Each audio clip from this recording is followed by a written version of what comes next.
Sir नमस्कार। नमस्कार हजुर। हजुर के समस्या थियो होला? म ठगेँ सर, मेरो पैसा ठगी भयो। निवेदन लेख्नुपर्छ, भित्र जानुहोस्। हस्।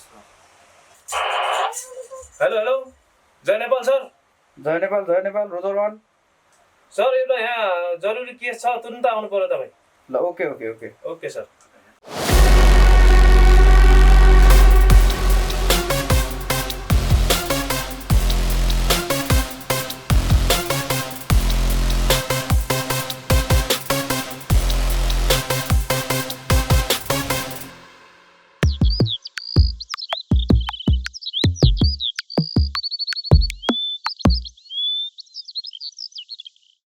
सर नमस्कार। नमस्कार।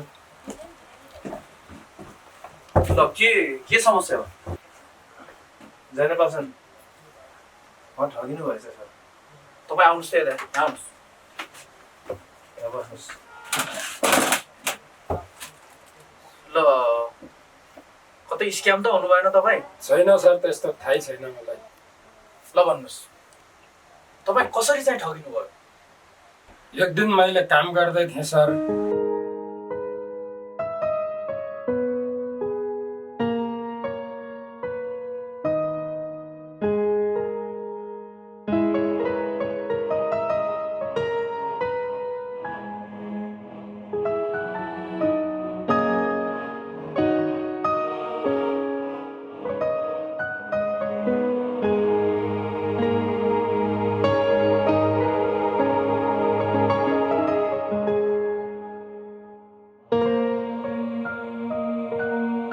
इमोमा फोन आयो मेरो।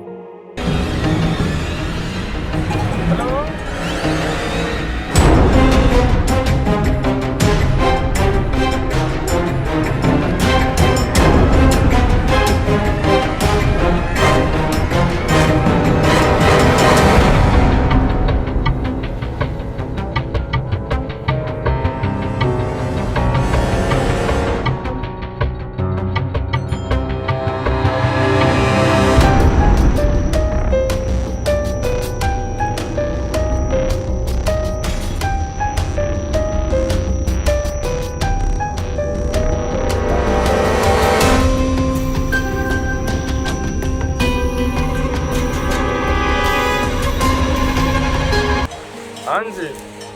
हाँ जी सर, ये 2000 कैसे डालेंगे सर?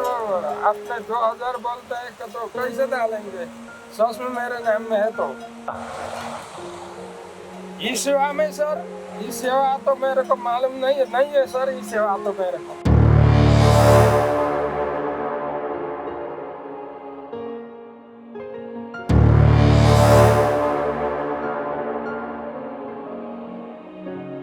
ठीक है सर, वो 25 लाख मेरे को मिलना है तो मैं 2000 जैसे भी डाल दूंगा सर। त्यसो भए तपाईले 2000 पनि ट्रान्सफर गरिदिनु भयो? हजुर। ई सेवामा 2000 हाल्दै भन्नु सर, मसँग ई सेवा थिएन।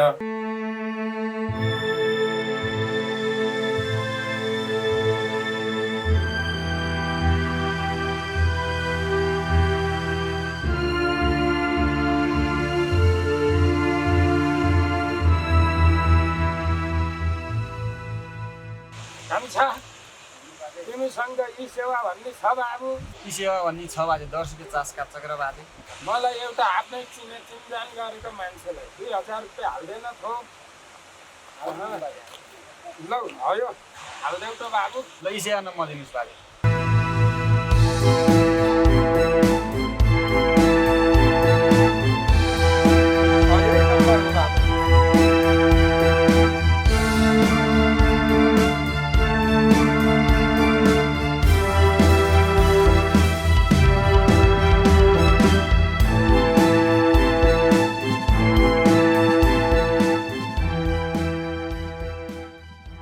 त्यही भएर मैले अब मेरो छिमेकी भतिजासँग त त्यसलाई 2000 क्यास दिएर हाल्न लगाएको।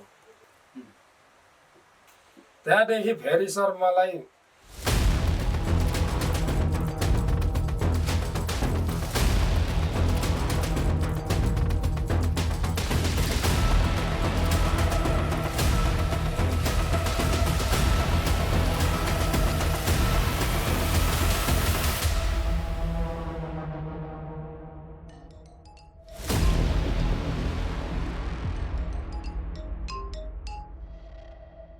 हेलो जी सर बोलिए।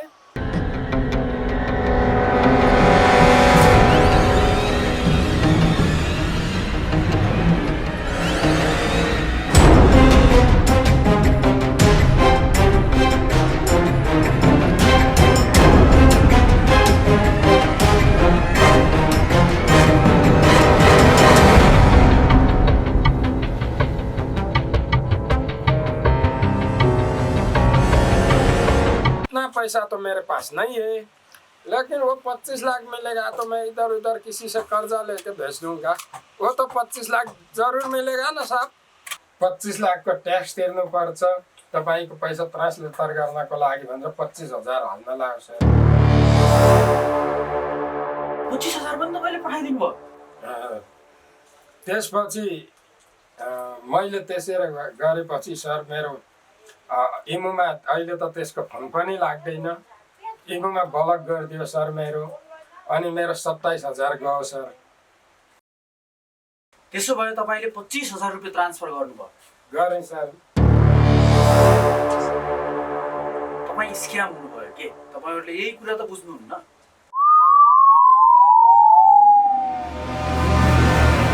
रोक्नुहोस्, तपाईँहरू पनि यस्तै स्क्याममा पर्न सक्नुहुन्छ है। त्यसैले जुत्ता आश्वासनबाट बचौँ। त्यसैले सचेत रहौँ र सचेत बनाऊ। होसियार।